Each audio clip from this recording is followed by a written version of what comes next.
Hello friend, welcome to my YouTube channel. अभी हिंदी का कुछ क्वेश्चन डिस्कशन करते हैं। फर्स्ट क्वेश्चन है, उष्म और संयुक्त किसके प्रकार हैं? तो उष्म व्यंजन और संयुक्त व्यंजन जो है एक व्यंजन का प्रकार है। उष्म व्यंजन किसको कहते हैं, कौन कौन होता है उष्म व्यंजन? तो यहाँ पे जो है सो उष्म व्यंजन जो होता है वो होता है ह, तालम स, मूर्धन स, दंत स। ये जो चार होते हैं ये होते हैं उष्म व्यंजन। और संयुक्त व्यंजन कौन कौन होते हैं?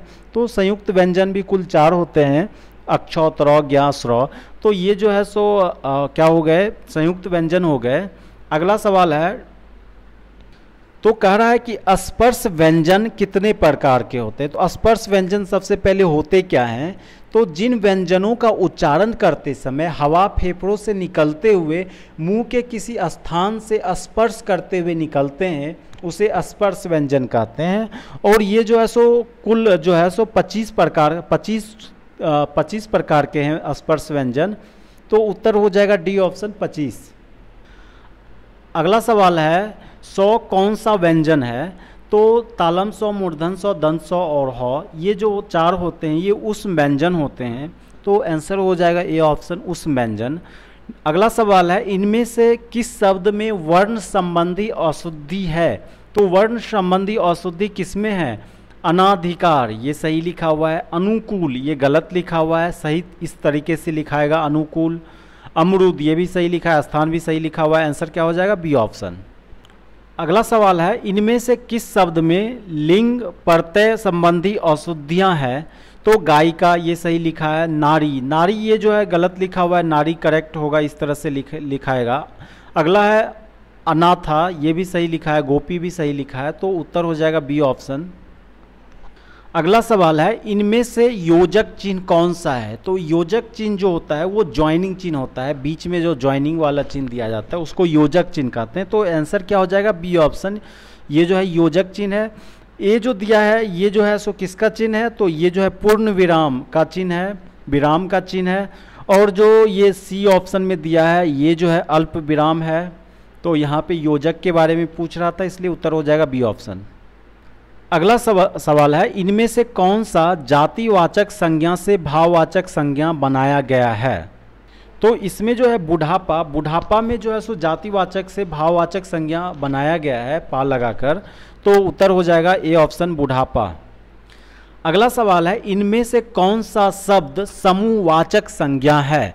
तो समूहवाचक संज्ञा किसको कहते हैं? जो संज्ञा शब्द किसी एक व्यक्ति या वाचक का न होकर किसी समुदाय का बोध हो उसको जो है सो समूहवाचक संज्ञा कहते हैं। जैसे देखिए एग्जाम्पल, उदाहरण देखिए, सभा, समिति, आयोग, परिवार, ये सब जो है एक समूह को दर्शाता है। तो ये समूहवाचक संज्ञा हो गया। तो ए ऑप्शन जो सभा है ये समूहवाचक संज्ञा है। बी ऑप्शन जो दिया हुआ है मिठास, मिठास जो होता है एक भाववाचक संज्ञा है। मिठास जो है सो भाववाचक संज्ञा है। और यहाँ पे जो सी ऑप्शन दिया है सोना, सोना जो है सो दरवाचक संज्ञा है। तो पूछ रहा है समूहवाचक संज्ञा कौन सा है? तो सभा जो है समूहवाचक संज्ञा है। अगला शब्द क्वेश्चन है, इनमें से कौन सा शब्द पुल्लिंग है? पुल्लिंग के बारे में पूछ रहा है। तो ए जो है गिलास, गिलास जो है पुल्लिंग है। और बी जो है अदालत, अदालत जो है सो एक स्त्रीलिंग है। स्त्रीलिंग जो है सो कैसे पहचानेंगे?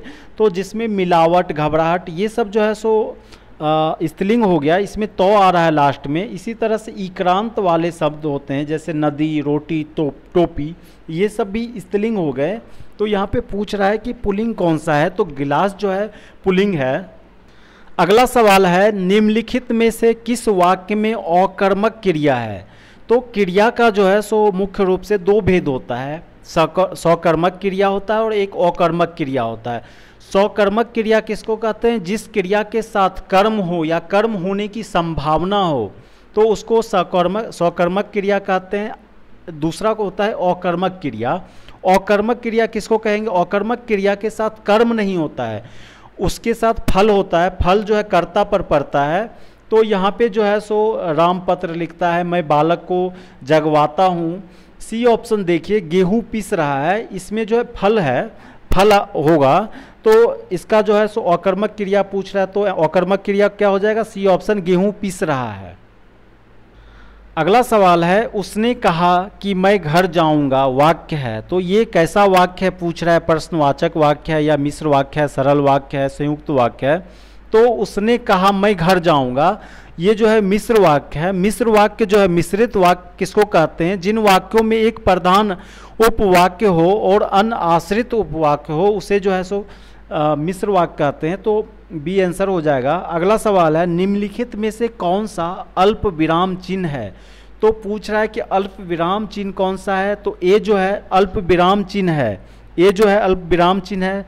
बी का जो ऑप्शन दिया है, ये जो डॉट है ये लाघव चिन्ह कहलाता है, ये जो है लाघव चिन्ह कहलाता है।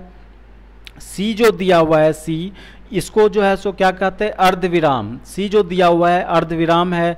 और ये जो लाइनिंग दिया हुआ है ये जो है हो गया पूर्ण विराम। तो इस तरह से आप पहचान सकते हैं कि अल्प विराम पूर्ण विराम कौन सा होता है। अगला सवाल है, वह कौन सा व्यक्ति है जिसने जवाहरलाल नेहरू का नाम ना सुना हो? तो ये जो वाक्य है कैसा है? वह कौन सा व्यक्ति है जिसने जवाहरलाल नेहरू नाम ना सुना हो? तो ये जो है सो एक मिश्र वाक्य है। अगला क्वेश्चन देखिए, वाक्य घटक होते हैं। तो वाक्य घटक जो होते हैं वो उद्देश्य और विधेय, उद्देश्य और विधेय होते हैं। तो आंसर हो जाएगा ए ऑप्शन। अगला सवाल है, निम्न वाक्यों में से संयुक्त वाक्य कौन सा है? तो डी ऑप्शन देखिए, उसने खाना खाया और सो गया। यहाँ पे जो है और आ रहा है, और आ रहा है तो संयुक्त वाक्य हो जाएगा। संयुक्त वाक्य कैसे पहचानेंगे? जिसके बीच में जो है और, तथा, इसलिए जो है सो, अतः, फिर भी, ये सब जो आए तो उसको संयुक्त वाक्य कहेंगे। यहाँ पे और आ रहा है इसलिए संयुक्त वाक्य हो जाएगा। अगला सवाल है, निम्न वाक्यों में से मिश्र वाक्य कौन सा है? तो मिश्र वाक्य पहचानना है तो बी ऑप्शन देखिए, सेठ जानता है कि नौकर ईमानदार है। तो यहाँ पे जो की आ रहा है, की आता है, इसका मीनिंग है कि ये मिश्रित वाक्य है, मिश्र वाक्य है। इसी तरह से आप पहचान सकते हैं जिसके बीच में जितना, जो, की, वैसा, ये सब आए तो उसको जो है सो मिश्र वाक्य कहेंगे। अगला सवाल है, निम्नलिखित में से विराम चिन्ह नहीं है? कौन विराम चिन्ह नहीं है? तो विराम चिन्ह का मीनिंग क्या होता है? जहाँ पे रुकना पड़ता है, विराम लगाना पड़ता है, उसको विराम चिन्ह कहते हैं। तो अल्प विराम, ए ऑप्शन है अल्प विराम, सी ऑप्शन है निर्देशक चिन्ह, डी ऑप्शन है पूर्ण विराम। ये सब जो है विराम चिन्ह है।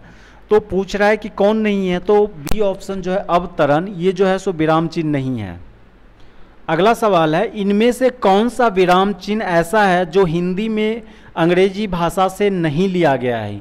तो कौन सा शब्द जो है सो चिन्ह है जो अंग्रेजी भाषा से नहीं लिया गया है?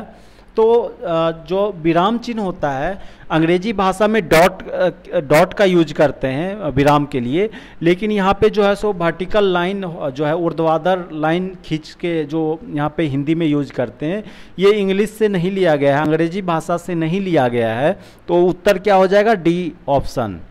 अगला सवाल मुहावरा का है, विरोध करना के लिए सही मुहावरा है। विरोध करना का मुहावरा क्या होगा? सिर उठाना, सिर उठाना हो जाएगा।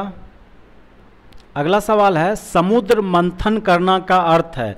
समुद्र मंथन करना का अर्थ क्या होता है? कठोर परिश्रम करना, कठोर परिश्रम करना।